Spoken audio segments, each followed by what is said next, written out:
আল্লাহ রাব্বুল আলামিন বলছেন ওয়াল আসর, সময়ের কসম আল্লাহ রাব্বুল আলামিন করলেন।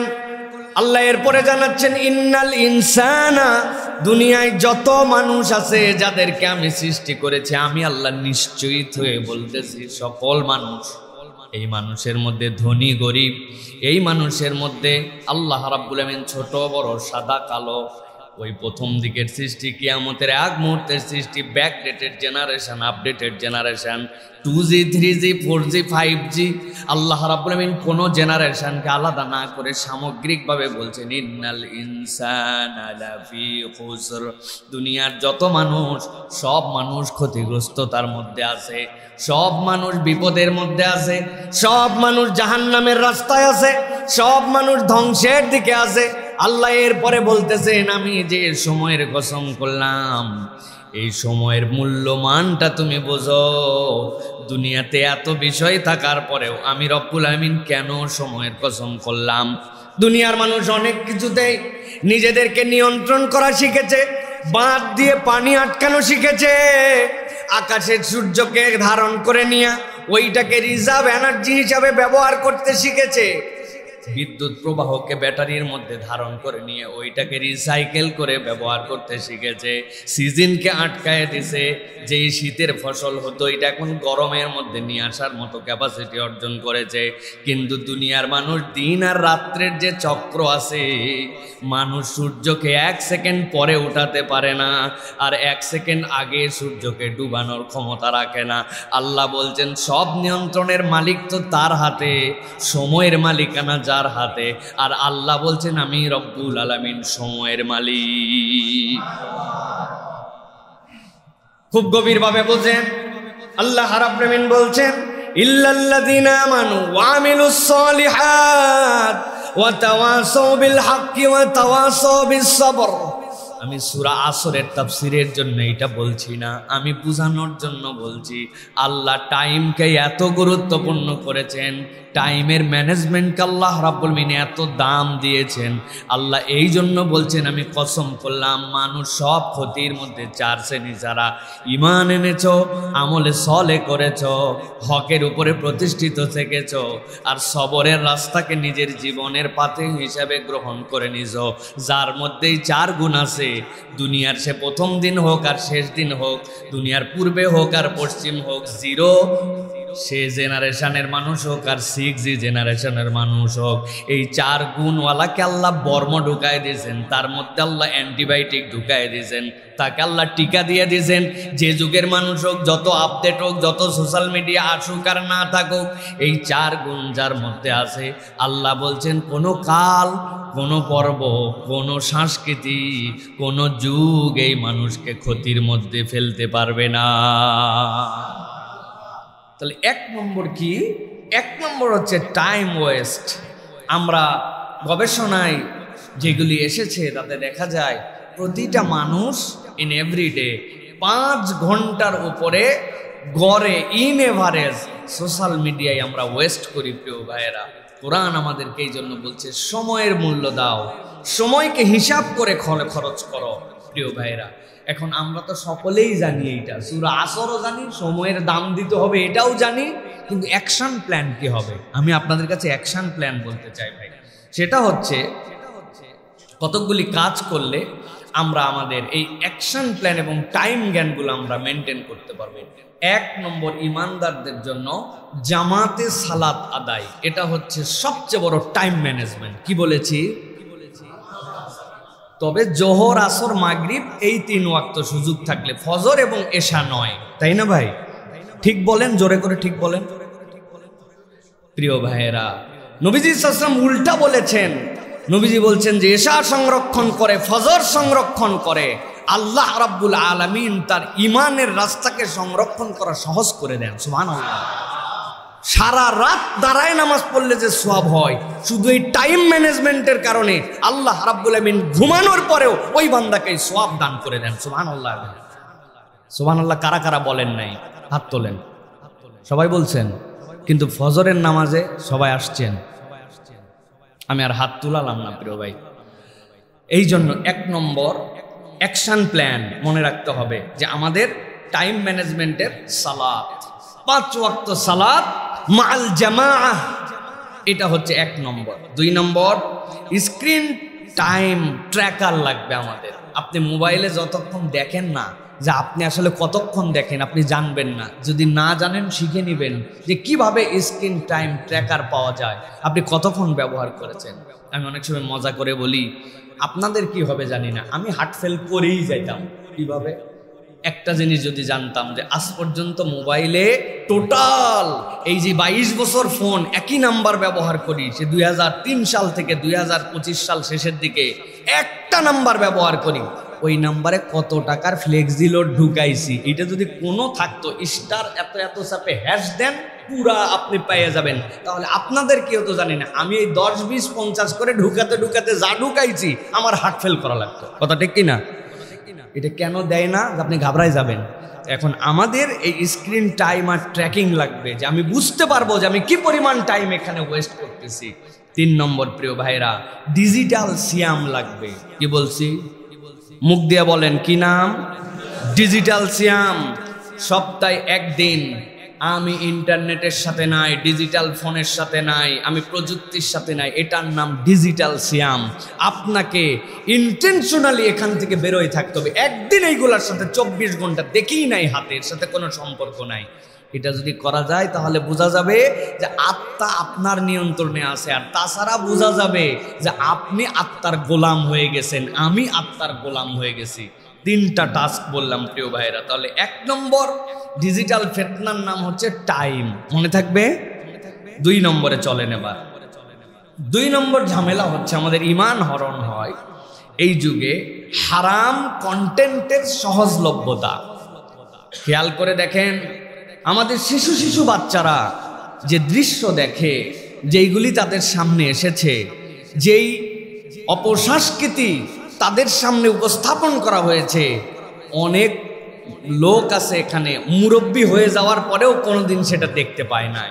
তাহলে ডিজিটাল কন্টেন্টের সহজলভ্যতা আমাদের সামনে চলে আসছে। আল্লাহ রাব্বুল আমিন কি বলেছিলেন এই বিষয়ে?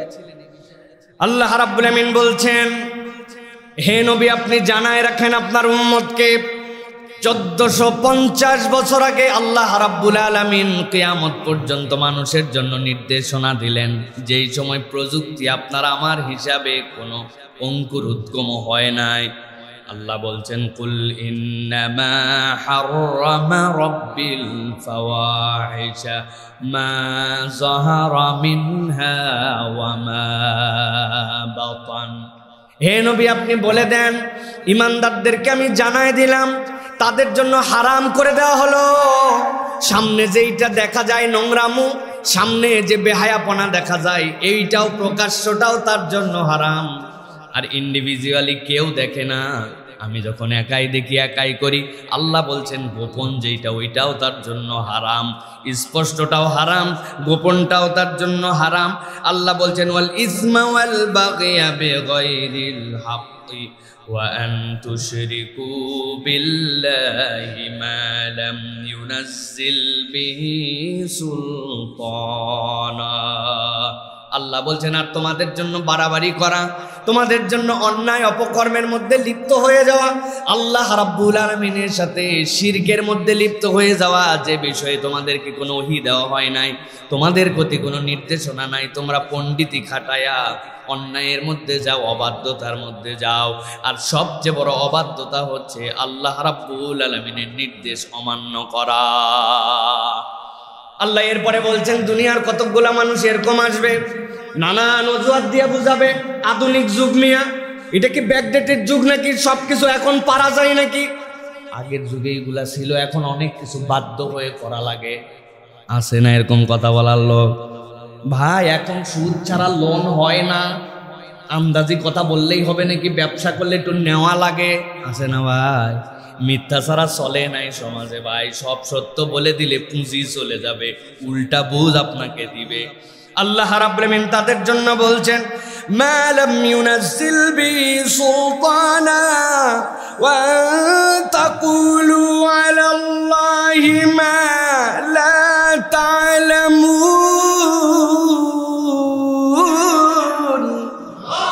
আল্লাহ বলছেন ও দুনিয়ার মানুষ, ওয়ান তাকুলু আলাল্লাহ, আল্লাহর ব্যাপারে তুমি এরকম কথা বলো নাকি যেই কথা তুমি জানো না।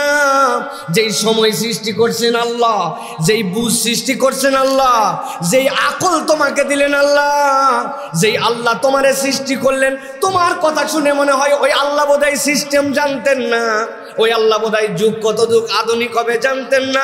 আল্লাহ এই জন্য বলছেন সাবধান বান্দা, কথা বলার সময় তিনি তোমার সুলতান, তিনি তোমার রব, এমন কথা বলো না যেই কথা আল্লাহ বলতে বলে না।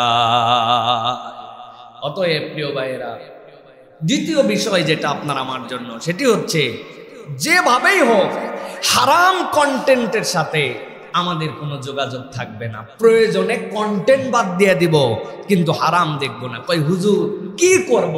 ওয়াজ শুনতেছিলাম, ওয়াজ শুনতে শুনতে চলে আসছে এটা। আপনার ওয়াজ শোনা ফরজ না, ওই হারাম থেকে বাঁচা আপনার জন্য ফরজ। অতএব প্রয়োজনে ওইটাই দেখবো না, ওই মিডিয়ায় ব্যবহার করব না। কিন্তু ইমানদার হারামের মধ্যে কোনো অজুহাতে ঢুকতে পারে? জোরে বলেন পারে? সবার মুখে বলেন পারে? এখন আমাদের করণীয় কি? নবী করিম সাল্লাল্লাহু আলাইহি ওয়াসাল্লাম বুখারীর হাদিসের মধ্যে বলছেন, আল আইনানি জানিয়াতান, শুধুমাত্র লজ্জাস্থান দিয়ে জেনা হয় না, তোমার চোখ দিয়েও, দুটো চোখও তোমার জেনা করে। একটু হিসাব মিলান। আপনাদের হিসাব মিলান বলানো উচিত না, আমি নিজেকে বলতেছি। আব্দুল্লাহ সাইফুল্লাহ, তুমি হিসাব মিলাও, হিসাব মিলান। চোখের গুনাহ আমাদের কোন লেভেলে চলে গেছে।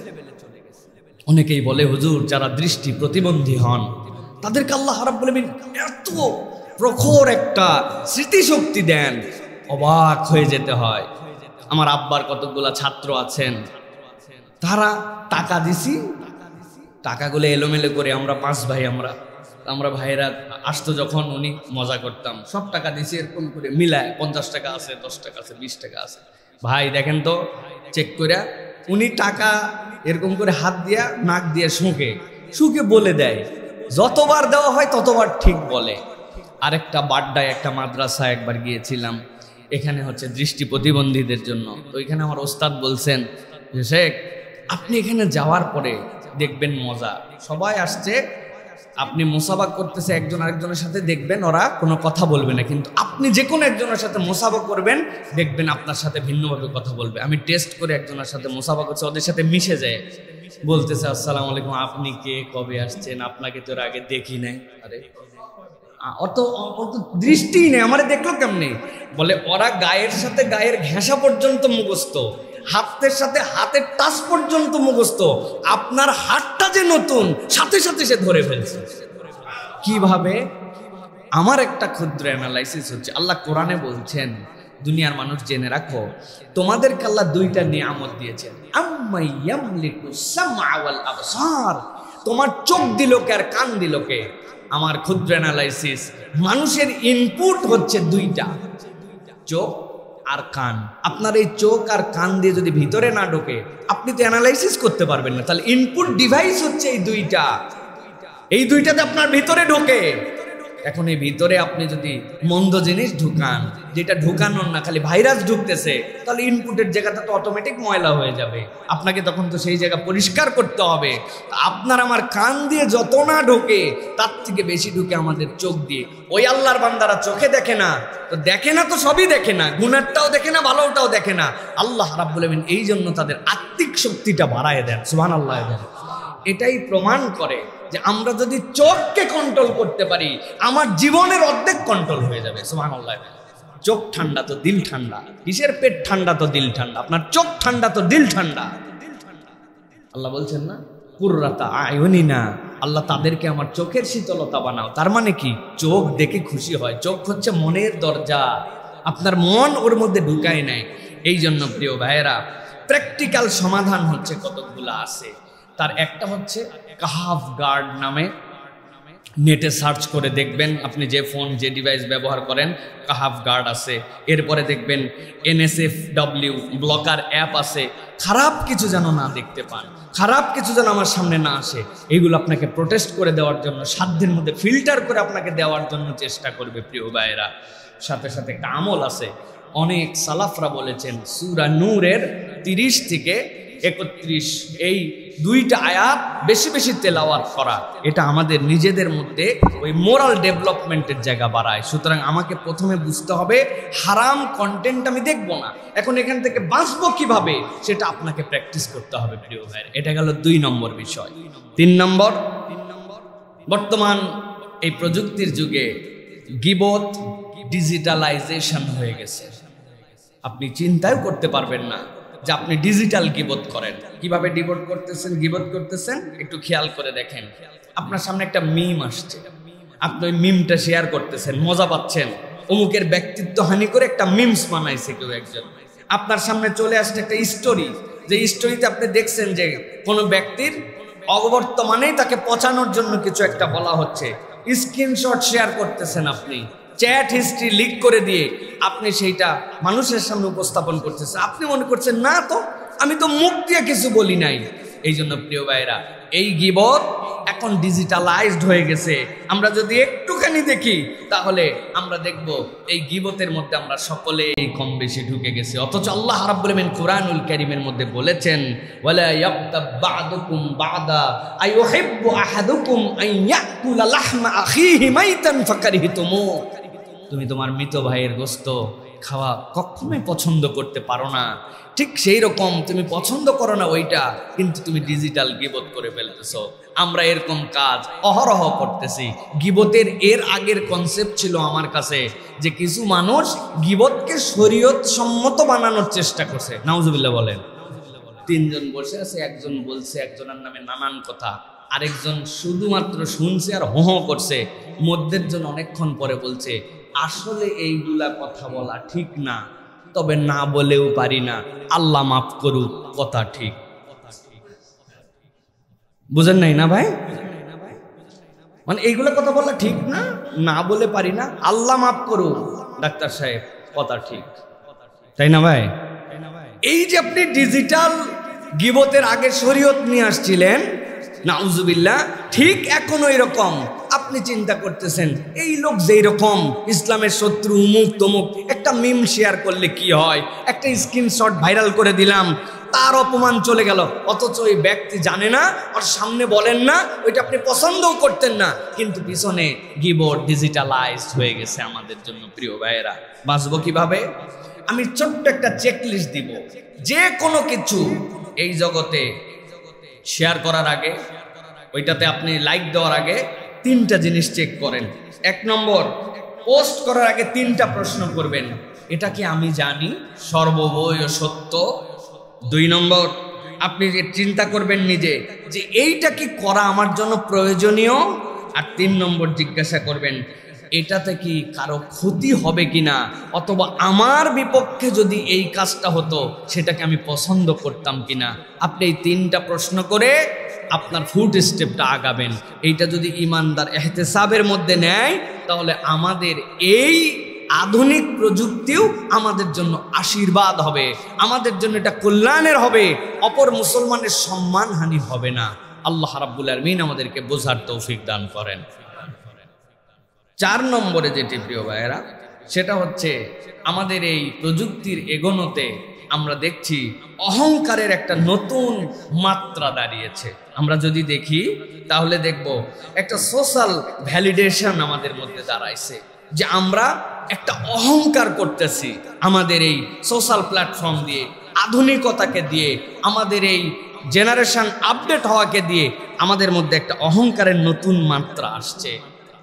হাদিসের মধ্যে আসছে, রাসূলুল্লাহ সাল্লাল্লাহু আলাইহি ওয়াসাল্লাম বলছেন, মান তাসাব্বারা ইউসাব্বিরহুল্লাহ। যেই ব্যক্তি লোক দেখানো থেকে বিরত থাকে, আল্লাহ রাব্বুল আলামিন তাকে অটোমেটিক সম্মানিত করে দেন।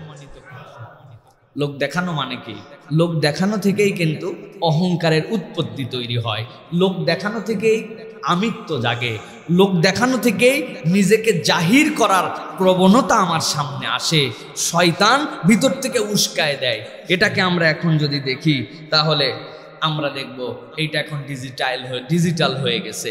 আমি যাই করি, আমি যেটাই করি, আমি চিন্তা করি আমারটাই টপ বেস্ট, আমার থেকে কেউ ভালো বোঝে না, আমার থেকে বেশি কনসেপচুয়ালি কেউ আগায় নাই। এই যে আমাদের মধ্যে প্রবণতা চলে আসছে প্রিয় ভাইয়েরা, এইটা আমাদের খুব একটা ভয়ঙ্কর অপরাধ। আপনি বলছেন না না, আমি কি কাউকে হেউ করে দিছি? আমি আমার টুকুকে জানানোর জন্য দিছি।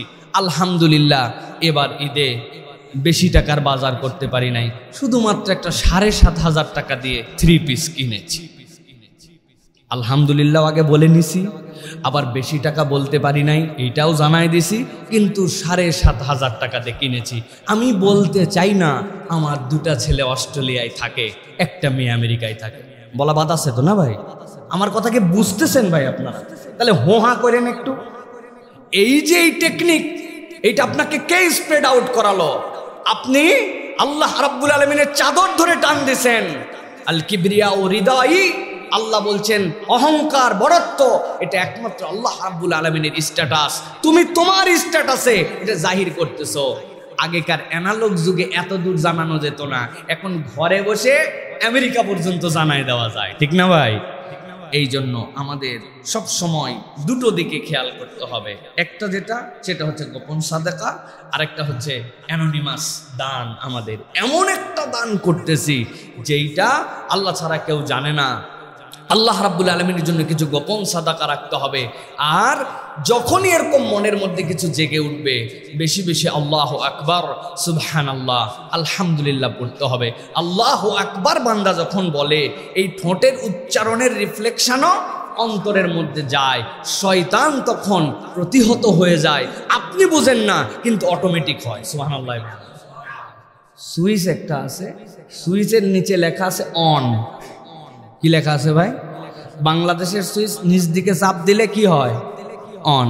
এখন কেউ ভুল করে ওই সুইচ উল্টা করে লাগাইছে, অথবা ইউরোপ আমেরিকায় সুইচ উল্টা, আমাদের দেশে যেরকম ওদের উল্টা করে লাগায়, এখন উল্টা লাগাইছে। এখন একজন অনও পড়তে জানে না, সুইচের কোনো দিকও জানে না, কিন্তু সুইচ যদি চাপ দেয় যেদিকে অন হওয়ার, সিধাই হোক উল্টাই হোক, কায়ত হোক আর উত্তর শীতান হোক আর দক্ষিণ শীতান হোক, সুইচে চাপ দিলে কাজ হবে কিনা?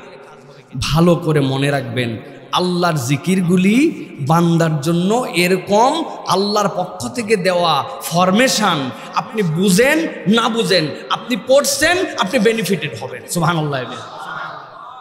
3 বার কেন সূরা ইখলাস পড়া লাগবে? 4 বার কেন না? 33 বার কেন সুবহানাল্লাহ? 35 বার কেন না? বান্দার এগুলা জিজ্ঞাসা করার কোনো যোগ্যতা নাই। আল্লাহর পক্ষ থেকে ওহী প্রাপ্ত হয়ে নবীজি জানাইছেন এটা 7 বার, এটা 33 বার, এটা উমুক নামাজের পরে 1 বার, এটা উমুক নামাজের পরে 3 বার, জুমার দিনে সূরা কাহাব, শোয়ার আগে তোমার এই সূরা। এইগুলা আল্লাহর পক্ষ থেকে দেওয়া অটোমেটিক আপনার জন্য রক্ষা কবচ। বান্দা যখন অহংকার জাগ্রত হয়, সে পড়বে আল্লাহু আকবার, সুবহানাল্লাহ, আলহামদুলিল্লাহ, লা হাওলা ওয়ালা কুওয়াতা ইল্লা বিল্লাহ। হয়তো বাহ্য চোখে দেখবে, এফেক্ট হবে না, অথবা গুনাহ হয়ে গেলেও আল্লাহ এটার দ্বারা কেটে দিয়ে ওই বান্দাকে আবার মাটির সাথে পা লাগায় রাখবেন, জান্নাতের উপযুক্ত রাখবেন।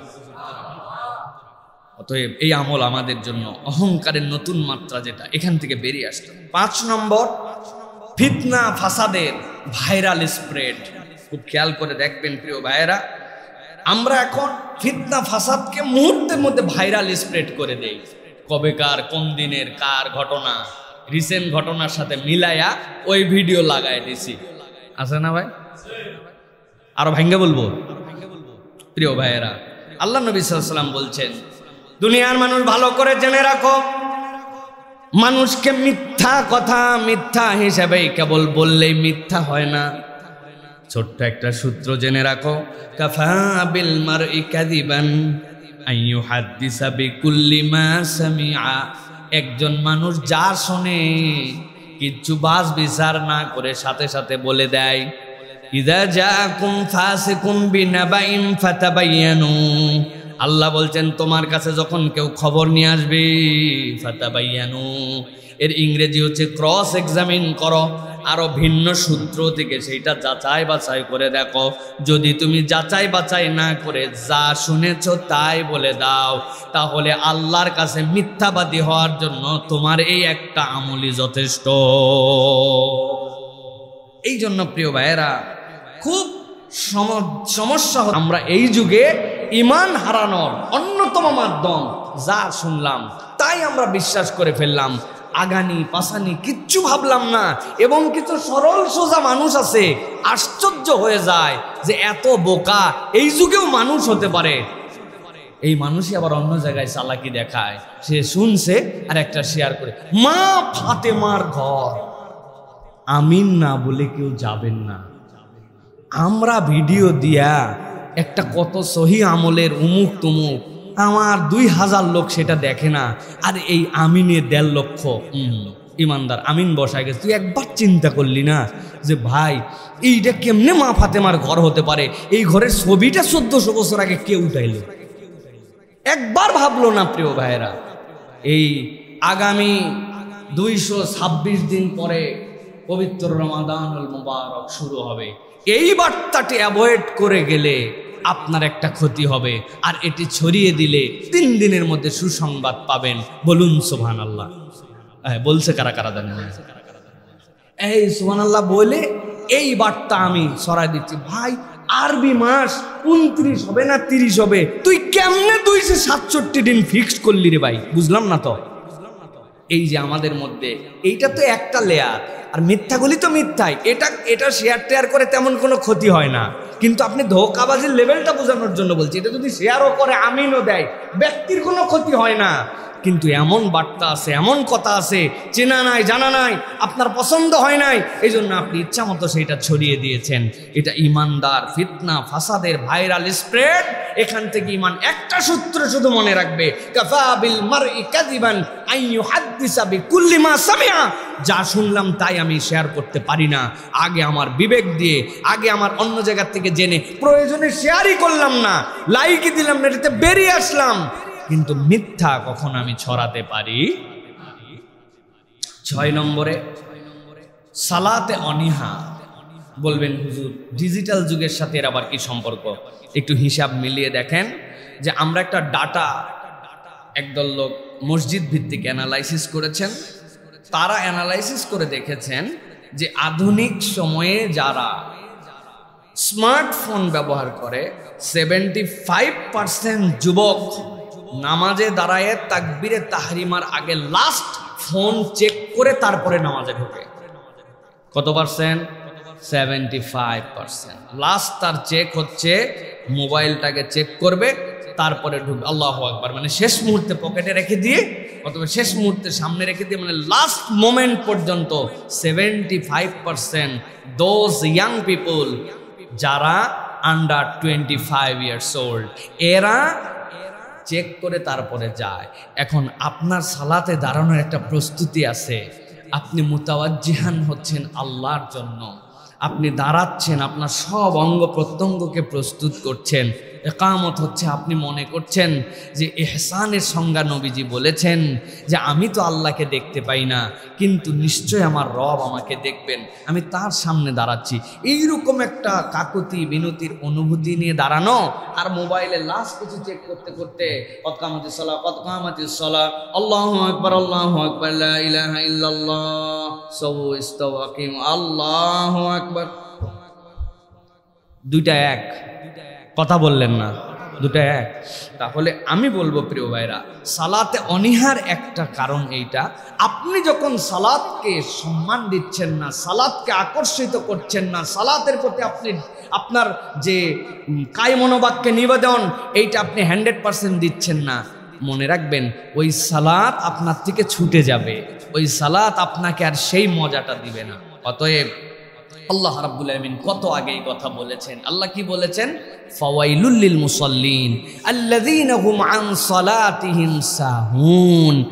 ওই সালাতি যারা তাদের সালাতের ব্যাপারে উদাসীন, খোঁজ খবর নাই, ইমামের উপরে ছাইরা দিছে, কয় রাকাত হইছে না হইছে, সিজদা গেছে না কি গেছে, কোনো টেনশন নাই, উনি নামাজে দাঁড়ায়া যুগ পাল্টায় ফেলছে চিন্তা ভাবনা করতে করতে। এই যে আমাদের অবস্থা, এটার থেকে আমরা কিভাবে বেরোবো? আমি আপনাদের কাছে ক্ষুদ্র 4টা পরামর্শ দিব। 1 নম্বর, সালাতের তাসবিহ এর ডিউরেশন বাড়ানো। বহুবার বলেছি আপনার কাছে, তার নামাজ 50% সুন্দর যার সালাতের ক্ষেত্রে তাসবিহাতগুলি 7 তাসবির নিচে হয় না, রুকু সিজদার তাসবিহ 7 তাসবিতে। 2 নম্বর, মনোযোগ বা আমল যদি আমার বৃদ্ধি না পায়, তাহলে যেই সূরা অমনোযোগে পড়ছি ওই সূরা 3 বার পড়বো, নিজেকে পানিশ করব। মনোযোগ দেশ নাই কেন? হ্যাঁ, আলাম তারা কাইফা ফাআলা রাব্বুকা বিআসহাবিল ফিল আলাম ইয়াজআল কাইদাহুম ফি তাদলিল ওয়া আরসালা আলাইহিম তায়রান আবাবিল। এই পর্যন্ত মনেই নাই, মুখস্থ ছিল, পড়ছি। আরে পরে খেয়াল হয়েছে যে কি পড়ছে জানি না, তো আবার জায়গা মতো আনছি না, এখান থেকে যাই শেষ করে দিব না, আবার আলাম তারা কাইফা ফাআলা রাব্বুকা বিআসহাবিল। আপনি নিজেকে নিজে পানিশ করে ওইটার 100% মনোযোগ দিয়ে 2 দিন 2 রাকাত করে নামাজ পড়ে দেখেন, খেলার নাম বাবাজি হয়ে যাবে। শয়তান বলবে তো বেশি সওয়াব পাচ্ছে, আলাম তারা একবার পরে এই সওয়াব, এখন মনোযোগ বাড়ানোর জন্য মনোযোগও আবার সাথে সওয়াব। 1 রাকাতে পড়ছে 3 বার, থাক, ধোকা দেওয়ার দরকার নেই ভাই, তুই একবার পরেই শেষ কর। এটা হচ্ছে সিস্টেম, এটা 2 নম্বর আপনার। 3 নম্বর, মসজিদে ঢোকার আগে ফোন সুইচ অফ হবে। সুইচ হবে কোথায়, ভিতরে না বাইরে? বাইরে সুইচ অফ। আর মসজিদ থেকে বের হওয়ার সাথে সাথে মোবাইল অন করব না, মিনিমাম 3 মিনিট পরে মসজিদের বাইরে যাওয়ার পরে ফোন অন করব।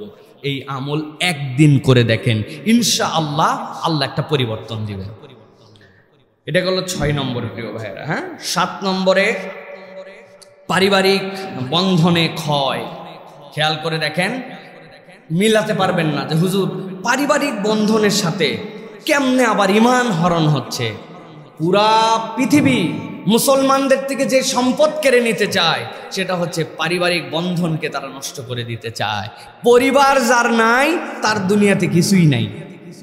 ইউরোপ আমেরিকা আজকে সভ্যতার সোপানে উঠতেছে বলতেছে, কিন্তু অসভ্যতার শেষ সীমায় তারা পৌঁছায় গেছে।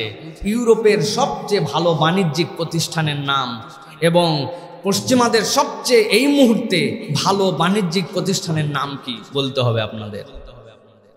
কি? Old home. সুপার ডুপার ব্যবসা, খালি খুললেই লোকের অভাব নাই, পয়সা দিয়ে আপনার কাছে দিয়ে যাবে। ডে কেয়ার আর ওল্ড হোম সবচেয়ে আগামীর ভবিষ্যৎ ওদের, এত পরিমাণ। কেন? পরিবার নাই। হিসাব করে দেখেন, এই পরিবার না থাকলে বান্দা ঈমান থেকে দূরে চলে যায়। আমাদের পরিবারগুলাও ঠিক একই রকম হচ্ছে। একই ঘরে থাকে, চ্যাটের মাধ্যমে কথা হয়। একই রুমে 4 জন থাকে, 4 জন 4 জনের সাথে কথা বলে না, 4 জন 4 জনের আপন হতে পারে নাই। একজন আছে ব্রাজিলে, একজন আছে আফ্রিকায়, আরেকজন আছে পাকিস্তানে, আরেকজন আছে ইউরোপে। এরা তার ফ্রেন্ড, ওরে ক্লোজ। 2 দিন হলো তোমার সাথে দোস্ত চ্যাট করতে পারি না, কিন্তু পাশের লোকের সাথে কথা বলার সময় নাই আমাদের। হয় কিনা ভাই এরকম প্রিয় ভাই? এই যে পরিবারগুলো এইভাবে আমাদের পেরিয়ে যাচ্ছে প্রিয় ভাইয়েরা। এই জন্য এই পরিবারকে গুরুত্ব আমাদের বেশি দিতে হবে প্রিয় ভাইয়েরা। টাস্ক কি হবে? নবী করিম সাল্লাল্লাহু আলাইহি ওয়াসাল্লামের একটা হাদিসের আলোকে টাস্ক হবে। নবীজি বলছেন, খায়রুকুম খায়রুকুম লিআহলিহি। তুমি যদি তোমার পরিবারের কাছে বেস্ট হতে পারো তাহলে তুমি আল্লাহর কাছেও বেস্ট, আর দুনিয়ার কাছে তুমি best. What a friend, in every day সে আমাকে চ্যাট করে, এভরিদিন তো আমার হাই হ্যালো করে। বাপরে, আপনি দুনিয়া ভাড়ায় ফেলছেন, কিন্তু আপনার পরিবারের কাছে আপনি ভালো মানুষ নন। অতএব আপনি ভালো মানুষ এখনো হতে পারেন নাই। অতএব পরিবারের কাছে আমাকে আগে গুরুত্ব দিতে হবে। আমি আপনাদের কিছু আমল দেই। হ্যাঁ, দেখেন, ডিজিটাল আমল। 1 নম্বর, টেক ফ্রি ডিনার প্ল্যান করতে হবে। Tech free. এই সময় খাবার টেবিলে কেউ কোনো মোবাইল ব্যবহার করতে পারবে না, এটা লিখে দিবেন। বাড়িতে রুলস বানাবেন। আমাদের বাড়িতে এই রুল আছে। 2 নম্বর, আউটডোর অ্যাক্টিভিটি বাড়াতে হবে। আপনার বাচ্চারে খালি বলতেছেন তোমাদের মোবাইল দেখবে না, ওদের, আর আপনি কাজ দিবেন, কেউ তো শিশু, ও তো কিছু না কিছু নিয়ে ব্যস্ত থাকতে হবে। আপনি তাদের জীবনে কোনো কাজ দেন নাই। আউটডোর বেস, তার কাজ কি? তার একটা সাইকেল চালানো নাই, তার একটা বাইরে এন্টারটেনমেন্টের জায়গা নাই, তার মাঠের মধ্যে ফুটবল খেলা নাই। আমরা আসরের নামাজের পরে মাগরিবের আজানের আগ পরে 1 সেকেন্ড সময় নষ্ট করতাম না, এইসা খেলা খেলতাম। আসরের নামাজ পড়ে গায়ের জামা গুছানো রাখ, ফালায় থুয়ে খেলার জামা পরে আবার মাগরিবের আগ মুহূর্তে মাগরিবের নামাজে যখন বসতাম নিজেই চিন্তা করতাম, কিরে আমি এত ফর্সা না তো, কিন্তু এত ফর্সা দেখাই কেন? এই লোমকূপের গোলাগুলা দিয়া পানি বের হতো, এইগুলো চকচক করে যখন লোম চুবে, আমি দেখতাম বাপরে, এগুলো তো নূর বাড়াচ্ছে, আসলে ঘাম বাড়াচ্ছে। তাহলে কি পরিমাণ আমরা খেলছি, আপনারাও খেলছেন। আমাদের বাচ্চা কাচ্চাদের আউটডোর অ্যাক্টিভিটিস নাই, এটা আপনাকে তাকে বের করে দিতে হবে। তার জন্য এই চেষ্টা আপনাকে করতে হবে, ফিজিক্যাল। 3 নম্বরে যেটা বলবো, নেট ফ্রি ডে। বাড়িতে ঘোষণা দিয়া আপনি দুনিয়া ফাটান, কিন্তু বাড়িতে একটা ডে থাকবে যে এই দিন কেউ নেট ব্যবহার করবে না, net free day, wifi of, mobile off, আজকে আমাদের নেট ফ্রি ডে। দেখেন না, আপনার সময় মনে হবে কাটে না, যায় না, দিন এত বড় হলো কেন, সন্ধ্যাটা আর শেষ হয় না কেন, এরকম মনে হবে আপনার।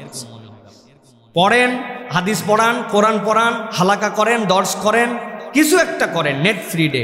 4 নম্বর, নাইট টাইম সিলেকশন। রাতের কোন জায়গার পরে আর কেউ ফোন নেট ব্যবহার করবেন, এটা একটা ফিক্সড টাইম থাকবে আপনার, যে এরপরে ক্লোজ। রাত্রে যখনই ঘুম ভাঙলো তখনই আপনি ব্যবহার করলেন, অথবা ঘুম আসতেছে না অজুহাত দিয়ে আপনি মোবাইল ব্যবহার করলেন না, আপনার একটা টাইম সেট থাকবে। সাথে বাবা মায়ের অনুকরণীয় দৃষ্টান্ত উপস্থাপন করতে হবে। নিজে মোবাইল নিয়ে শুয়ে বলতেছে এই জেনারেশনটা খারাপ হয়ে গেল, সারাদিন দেখি তুই মোবাইল দেখিস রে, হ্যাঁ ছোট মানুষ এত মোবাইল দেখে, রাখ মোবাইল, রাখ মোবাইল, রাখ। উনি মোবাইল হাতে নিয়ে মোবাইল না দেখার নসিহত করে। হ্যাঁ, কই হুজুর আমার বাচ্চাটা ফজরে উঠতে চায় না, আপনাদের ওখানেই পড়ে কিন্তু ফজরে উঠতে চায় না। আমি বললাম আপনি? আমি একটু লেটে ঘুমাইতে হুজুর, কিন্তু ও তো মাদ্রাসায় পড়ে, আমি তো আর মাদ্রাসার হুজুর না। উনি ফজর পড়ে না, বাচ্চারে উনি আল্লাহর ওলি বানাতে চান, আপনি চিন্তা করছেন?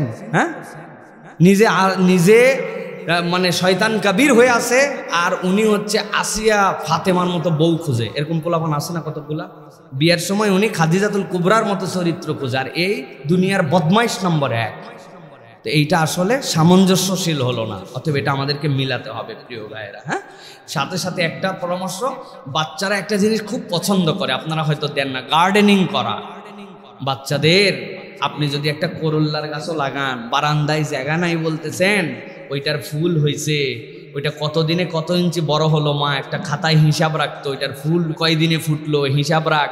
ওই করল্লাটা যদি সে একবার দেখতে পায়, করল্লা বললাম কেন, এটা আপনার বাড়ির করল্লার বীজ ফুটলেই হয়, এর থেকে সহজ কোনো সবজি নাই। এটা কদুল পুঁতে দিলে হয়ে যায়, ছাদে হোক, গাছে হোক, নিজে হোক, প্ল্যান্টিংয়ে হোক। তাদেরকে অ্যাক্টিভিটিস দিয়ে একটু ব্যস্ত রাখা। ছোট্ট একটু অ্যাকোরিয়ামের মধ্যে একটা ছোট জার কিনে দিয়েছেন, দুইটা মাছ দিয়েছেন, 2টা মাছকে খাওয়ায়, সে দেখে। প্রয়োজনে গাপ্পি বা প্ল্যাটি, মলি এই ধরনের মাছ দিলেন, ও বাচ্চা দেয় ওর মধ্যে। বাচ্চাকে আপনি কিছু থেকে দূরে রাখতে হলে কিছু দিতে হবে তাকে। সুতরাং এই গার্ডেনিং, এইগুলো আমাদের জন্য টাস্ক। এটা যদি হয় পরিবারের বন্ধন বাড়বে প্রিয় ভাই। সর্বশেষ যেটা বলবো, সবচেয়ে ভয়ঙ্কর এই যুগ আমাদের জন্য নিয়ে আসছে, সেটা হচ্ছে দুনিয়া প্রীতি। আমরা এই টেকের জগতে ঢুকে, আমরা এই আধুনিক জেনারেশনে ঢুকে দুনিয়া প্রীতিটা আমাদের এমন লেভেলে আসছে যেটা হিসাব ছাড়া হয়ে গেছে আমাদের জন্য প্রিয় ভাইয়েরা। আল্লাহ রাব্বুল আলামিন এই জন্যই বলেছিলেন, ইন্নামা আমওয়ালুকুম ওয়া আওলাদুকুম ফিতনাহ। তোমাদের এই সম্পদ মানে কি? প্রযুক্তিও তো আমাদের সম্পদ, আমাদের এগুলো সব, আমাদের সন্তান, এগুলো আমাদের জন্য ফিতনা প্রিয় ভাইয়েরা।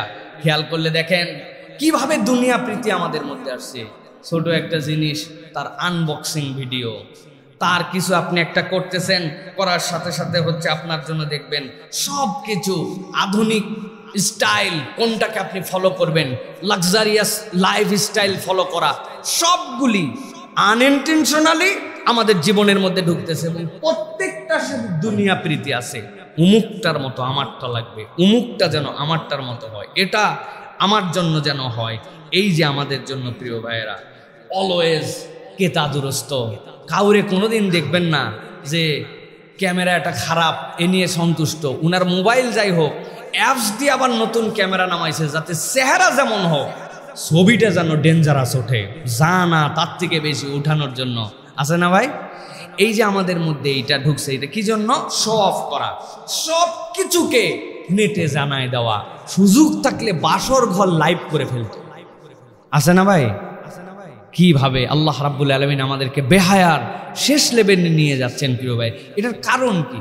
এটার কারণ হচ্ছে এটার মধ্যে থেকে কেউ বাহিরে না, না হুজুর, না ইমাম, না ধর্মীয় ব্যক্তিত্ব, না সাধারণ মানুষ, দিনের বুঝ নাই, সবাই আমরা এর মধ্যে ঢুকে যাচ্ছি প্রিয় ভাইয়েরা। অনেক কাজ করতে হয়, কিন্তু সেটা আল্লাহ রাব্বুল আলামিনের জন্য আমি করছি কিনা এটা আপনাকে হিসাব করে করতে হবে। হুজুর বন্যায় যে দান করলেন, প্রত্যেক দানের তো লাইভ করলেন, যা দিচ্ছেন তাই তো জানালেন, প্যাকেজিংয়ের কথাও জানালেন। ভাই 10 জনের টাকা আমারে দিছে, আমি সেইটা মানুষের কাছে পৌঁছাচ্ছি, এটা তো 10 জনের আমানত, এটা আমার বাপেরটা আমি দেখাচ্ছি না, কার্যক্রম দেখাচ্ছি। সুতরাং বুঝে যেন আবার ভুল করেন না, কোন জায়গায় কোন বুঝ, এটা ভুল করেন না। কোনটা শো অফ, এটা আপনাকে বুঝে আপনাকে সেটাকে উপস্থাপনের দিকে যেতে হবে প্রিয় ভাইরা। এই জন্য বলবো প্রিয় ভাইরা, এখান থেকে বাঁচবো কিভাবে? সবচেয়ে বড় বাঁচার উপায় ডিজিটাল ডিটক্স হালাকা। আপনার এখান থেকে কিভাবে বাঁচবেন, এটার জন্য হালাকা লাগবে। এই যে কথা শুনতেছি আমরা, মনে হচ্ছে না যে আমাদের পরিবর্তন দরকার? অন্তরের রোগগুলো আমাদের সামনে চলে আসে। এই নসিহার মাধ্যমে মানুষ সবচেয়ে বড় পরিবর্তন হতে পারে প্রিয় ভাইরা। 2 নম্বর, মসজিদে আমাদের জোর করে অতিরিক্ত 5, 7, 10 মিনিট থাকার অভ্যাস করতে হবে। সালাতে আসলাম, নামাজ পড়লাম, ঠাস করে চলে গেলাম না। ইচ্ছা করে মনের বিরুদ্ধে মসজিদে আমি বসে আছি, 2 পাতা কোরআন শরীফ এখন পড়ার কথা না, তাও পড়ছি, মসজিদে বসছি আমি 100 বার করে আমি সুবহানাল্লাহ, আলহামদুলিল্লাহ, আল্লাহু আকবার পড়ে তারপরে গেছি। আপনার মনকে বাধ্য করতে হবে, থাক, এত তারা কেন? বাইরে যেতে আবার সে মোবাইল গুতাবি, বাইরে যেতে কোনো কাজ নাই, মোড়ের মধ্যে আড্ডা দিবি, বন্ধুর সাথে চা খাবি, বস 5 মিনিট বস, মন বস। এই যে মনকে বসানো, মনের বিরুদ্ধে অ্যাপ্রোচ করা, এটা হচ্ছে অত্যন্ত গুরুত্বপূর্ণ একটা আমল। আর 3 নম্বর, তেলাওয়াত বাড়ানো। কেননা তেলাওয়াত ছাড়া অন্তরের ডাক্তারি নাই। আপনার অন্তর কি দিয়ে পরিবর্তন হবে আপনি জানেন না। সুইচ অন না অফ, এটার পাওয়ার ডানে ঘোরালে বাড়বে না বামে কমবে আপনি জানেন না। আল্লাহ বলছেন জানো, শিফাউল লিমা ফিস সুদূর, এই কোরআন হচ্ছে তোমার অন্তরের ডাক্তার। আপনি তেলাওয়াত করেন, সুন্দর করে পড়েন, আল্লাহ রাব্বুল আলামিন আপনার মধ্যে পরিবর্তন আনবেন ইনশাআল্লাহ। তাহলে আজকে আমরা আবার একটু সামারি করি। আমার ভাই ব্রাদার দূর থেকে অনেকে শুনতেছেন, তাদের জন্য আবার একটু বলি। সেটা হচ্ছে প্রযুক্তির যুগে ঈমান হরণকারী 8টি আইটেম এবং বাঁচার কৌশল। 1 নম্বর, টাইম ওয়েস্ট। 2 নম্বরে আপনাদের কাছে বলেছি হারাম কন্টেন্টের সহজলভ্যতা। 3 নম্বরে বলেছি গীবতের ডিজিটালাইজেশন। 4 নম্বরে বলেছি অহংকারের নতুন মাত্রা। 5 নম্বর, ফিতনা ফাসাদের ভাইরাল ট্রেন্ড। 6 নম্বর, সালাতে অনীহা। 7 নম্বর, পারিবারিক বন্ধনের ক্ষয়। 8 নম্বর বলেছি নিরেট দুনিয়া প্রীতি।